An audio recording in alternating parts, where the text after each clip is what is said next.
a donc mené une enquête en 2021 lors d'une campagne qu'on a appelée WAMITOO, en référence à MeToo bien sûr, et Wami qui veut dire moi en shimaoré. 35% des répondants, alors déjà dans les 8 premières semaines on a eu 544 répondants, on en a 753 aujourd'hui, et dans les 8 premières semaines 35% des répondants ont dit avoir subi des violences sexuelles dans leur enfance, auxquels s'ajoutent 11% qui disent ne pas savoir si ce qu'ils ont vécu constitue une infraction, parmi lesquels 82% disent n'avoir jamais reçu aucune éducation à la vie affective, relationnelle ou sexuelle dans l'enfance ou à l'école.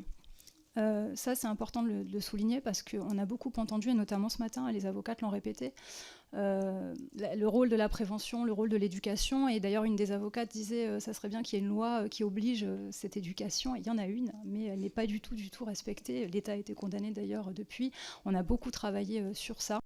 On a recueilli également 127 témoignages, parmi lesquels 51 témoignages de personnes victimes qui, pour les 2/3, disent n'avoir jamais eu d'espace sécurisé, suffisamment sécurisé pour pouvoir se confier.